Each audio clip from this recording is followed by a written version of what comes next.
하나님과 같이 되고 싶어 한 거죠. 하나님의 말씀에 일단은 모든 게 다 뭐냐면은 하나님의 말씀에 불순종하는 거가 제일 중요한 이슈예요. 여기서는 순종했냐 불순종했냐인데 그 불순종의 방법으로 사용한 게 뭐냐면 말씀을 꼰 거랑 그 다음에 네가 하나님처럼 된다라는 영광을 보여준 거랑 먹어도 된다라는 뭐 그런 식의 이제 표현들, 하나님 말씀에 먹지 말라는 거에 그거에 정확하게 반대로 불순종하게 한 거. 그러니까 불순종이 초점이에요. 그러니까 먹었냐 안 먹었냐가 불순종의 그냥 결과물일 뿐입니다. 불순종을 할 수 있는 자유가 주어진 거죠. 자유의지를 말하는 건 아닙니다, 제가 지금. 근데 하나님께서 네가 먹지 말라고 하는 것 자체가 먹을 수도 있다라는 걸 준 거예요. 그쵸? 그거를 한 거예요, 사람이. 우리가 성경 말씀에서 오해를 하기 시작하면 뭐가 되냐면은 그럼 말씀을 순종해야 되는구나, 말씀대로 이루어지는 게 선이구나, 그러면서 결국에는 뭘로 가냐면은 율법주의로 가요. 교회 오래 다니시는 분들이 쉽게 빠지는 실수인데, 예수 믿었어요. 예수가 날 구원한 거 믿어요. 그 다음에 어떻게 됩니까? 다시 율법을 정확하게 지켜요. 그쵸? 율법도 아니고 자기가 만든 거. 예수 믿으니까 교회 5분도 늦으면 안 돼. 미리 와가지고 막 해야 돼. 예수 믿으니까 뭐 현금, 뭐 이렇게 빳빳한 걸로 하나님께 헌금해야 돼. 예수 믿으니까 그러면서 다시 율법주의로 넘어가요. 그쵸? 예수 믿는 게 도대체 뭡니까? 말씀을 순종하는 게 중요해요. 정말 중요한데 순종하는 마음가짐이 어떠냐가 되게 중요해요. 내가 이걸 지킴으로써 내가 뭔가를 이룬다라고 생각하면 안 되고, 그냥 하나님이 좋아서 되는 거예요. 관계를 위해서. 관계에서 나오는 행동들과 진행되는 것들이 있어요. 그러니까 하나님께서 그걸 좋아하는지 알고 싫어하는지를 아니까 내가 그 행동이 바뀌는 거예요.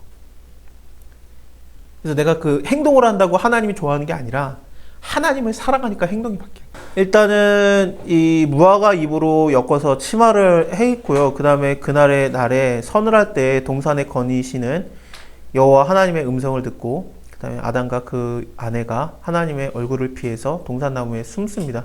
그래서 하나님과의 관계가 끊어졌어요. 죄 때문에 숨고, 그리고 이 가리는 거라든지 숨는 거라든지 그런 게 다 보이죠.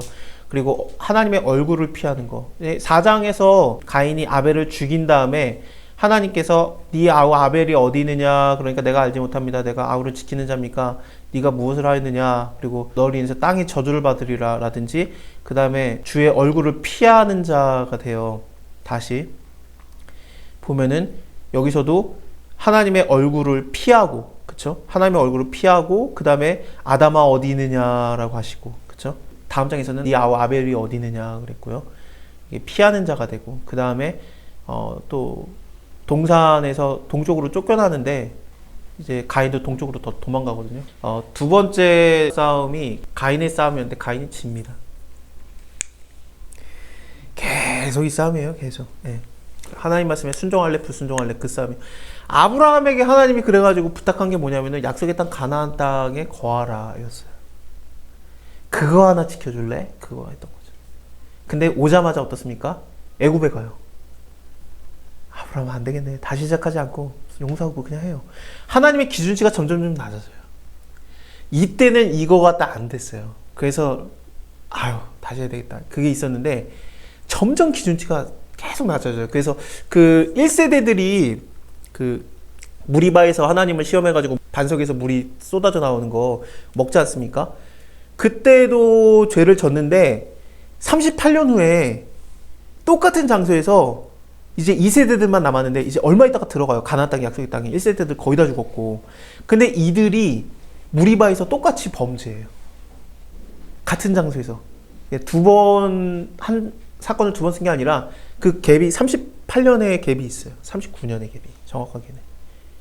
2세대들도 똑같아요.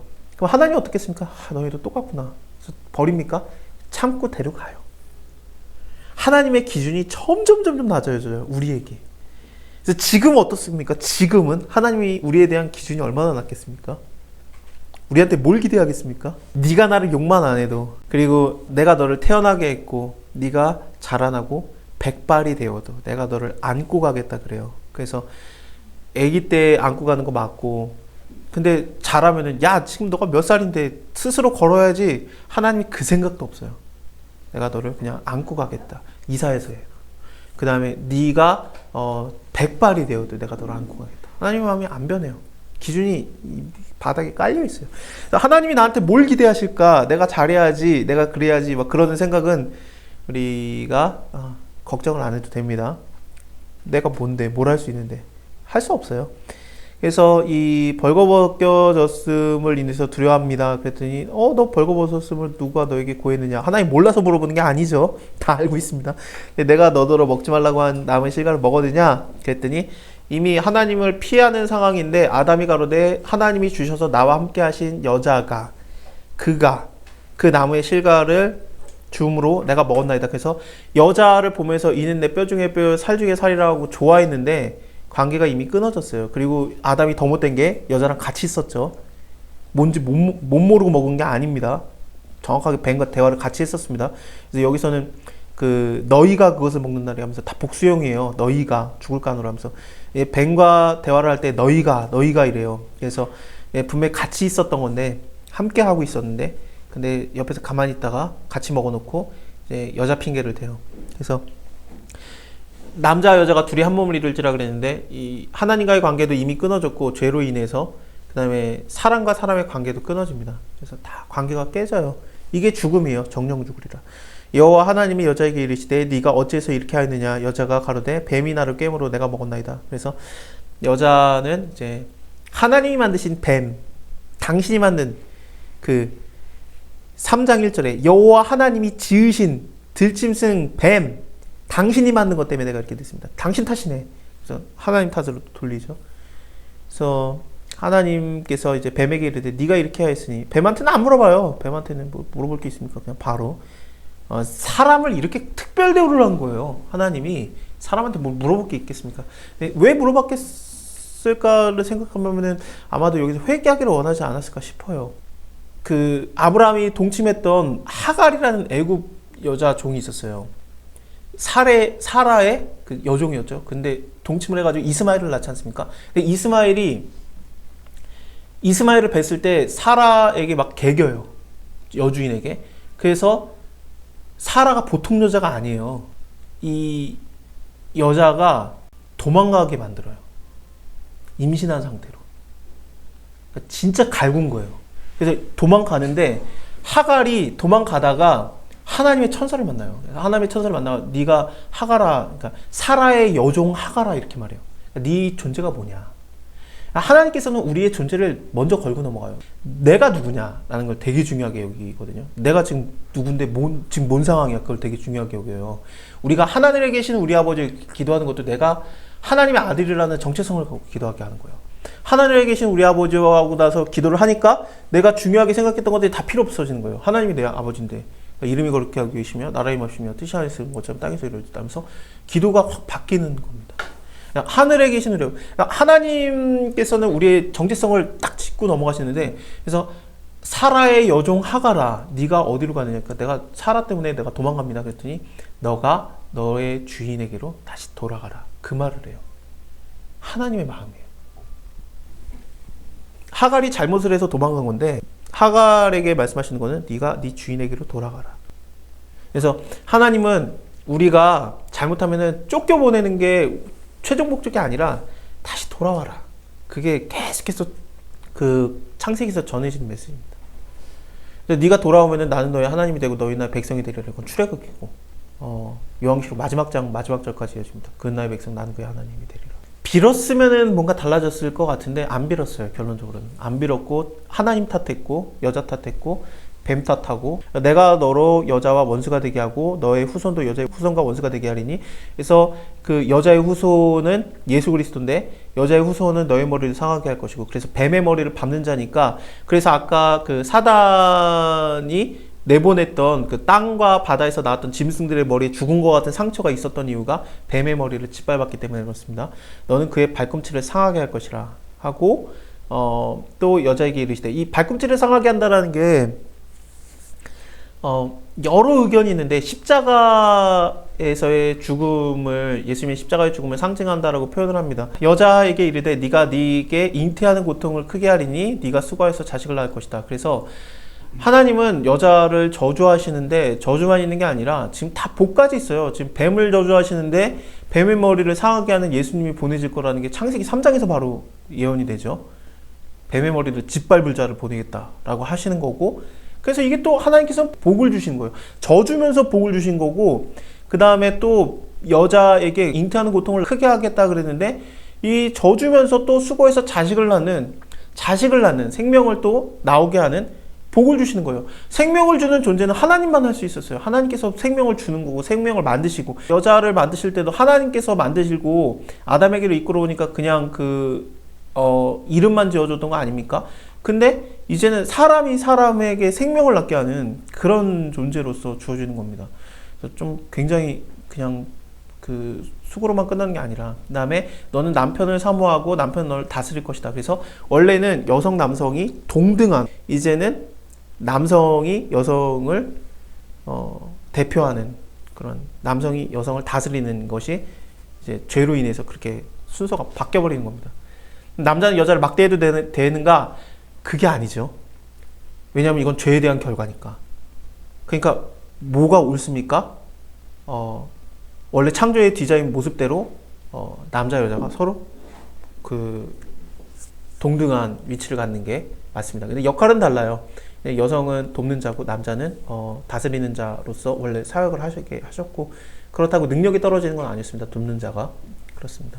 아담에게 이르시되 네가 네 아내의 말을 듣고 내가 너더러 먹지 말라고 한 실과를 먹었은즉 땅에 너로 인해서 저주를 받고 너는 종신토록 죽어야 그 소산을 먹으리라. 그래서 아담이 저주를 받아야 되는데 땅만 저주를 받고요. 하나님께서 아담에게 맡긴 첫 번째 일이 농업이에요. 그래서 농업을 하나님이 맡기셨고, 노아도 새로운 땅에 왔을 때 농업을 시작을 했고, 그래서 농업이, 땅과 일하는 것을 잠언이라든지 전도서를 보면은 하나님과의 동역이라고 말해요.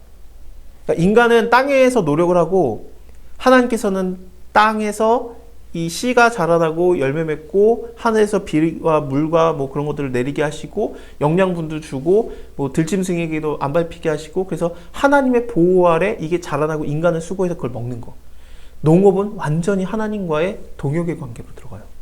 그래서 이 농업을 하는 사람이 하나님의 일하심을 굉장히 좀 많이 느낄 수밖에 없어요. 그렇다고 농업만 좋다는 게 아니라, 왜냐하면 또 가인의 자손들이 이제 4장에서 동처를 만들고 날카로운 기계를 만드는 자가 나오고, 그리고 또 퉁소 부는 자들, 음악을 하는 자가 나오는데, 음악을 하는 자가 이 가인의 자손에서 나오니까 음악은 나쁜 거냐? 아니에요. 근데 이런 날카로운 기계를 만드는 것도 나쁜 거냐? 아니죠. 그런 뭐 목축업을 치는 것도 나쁜 거냐? 아니지 않습니까? 그렇게 뭐 흑백으로 보면 안 되고, 일단은 다 직업들은 귀한데 농업이 일단은 얘기가 되고요. 땅에서 취하였은즉 너도 땅으로 돌아갈 것이다. 아담이라는 게 이게 흙이라는 뜻입니다. 그래서 우리가 흙으로 돌아가는 거죠. 아담이 그 아내를 하와라고 이름하였으니 그는 모든 산자의 어미가 됨이라. 여호와 하나님이 아담과 그 아내를 위해서 가죽옷을 지어 입히시니라. 이제 하나님이 부끄러움을 가리기 위해서 동물을 죽이는, 피 흘리는 그런 일을 하셨는데, 예수님께서 우리를 위해서 죽으심으로써 우리의 부끄러움을 가리시는 것을 하겠다라는 것을 좀 보여주는 거죠. 무화과 잎으로 가렸다가 무화과 잎으로 치마 엮어서 잠깐 일시적으로 가렸는데, 하나님께서는 좀 더 구체적인 죄를 가리는 방법을 가르쳐 주시는 겁니다. 오늘은 여기까지 보고 4장에서 다음에 가인과 아벨의 예배를 보면서, 하나님이 예배를 이제 에덴 동산에서 떠난 우리에게, 죄인들에게 하나님이 요구하시는 예배가 뭔지를 나오는 게 가인과 아벨의 예배입니다. 모든 예배를 하나님이 다 받습니까? 하나님은 받는 예배가 있고 안 받는 예배가 있어요. 근데 예배의 스타일이 중요한 건 아니에요. 예배자가 중요해요. 네가 죄를 다스리면 네 얼굴을 왜 못 들겠느냐? 죄를 다스려라. 죄인의 예배는 하나님이 안 받아요. 믿는 자의 예배는 스타일 전혀 중요하지 않고 형식 중요하지 않고 예배를 받아요. 하나님이 받으시는 예배를 뭔지를 보여주는 게 4장입니다. 이걸로 통해서 이제 성경 전체에 하나님이 원하시는 게 뭔지가 나와요. 웃사가 죽은 이유는 무엇이고 왜 하나님이 그 예배를 안 받았는가? 3만 명이 성가대가 섰는데, 그때 다윗이 성가대 3만 명을 뽑았어요. 노래하는 자를. 근데 그 예배를 안 받아요. 그 집이 3대를 걸쳐서 하나님을 섬겼어요. 70년 가까이. 70년 가까이 하나님을 섬겼는데 엘르아살 죽고 그 다음에 우사 죽고 아요만 남고, 그래서 그 집에 3족이 멸해져요. 다윗이 너무 무서워가지고 오베네돔의 집에다가 그걸 넣어요. 오베네돔 가드 사람이에요. 외국인이에요.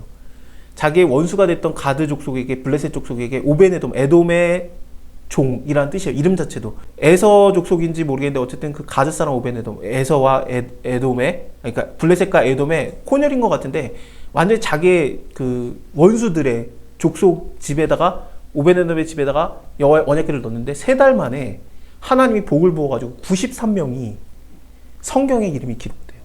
그 집안의 가문이. 한 명 이름 기록되는 게 얼마나 어려워요, 성경에. 93명, 정확하게 97명이에요, 사실은. 근데 97명의 이름이 기록이 돼요, 성경에. 다윗이 부러워요, 왕이. 그래서 그거를, 언약궤를 다시 가져와요. 3달 하나님 똑바로 섬기면, 하나님이 원하시는 예배 3달 한번 해봤더니 왕이 부러워하고 하나님 잘못 섬기는 예배를 했더니 3족이 멸해져요. 내가 예배 많이 드리는 게 중요한 게 아니에요. 하나님 원하시는 예배는 뭘까? 그게 4장입니다.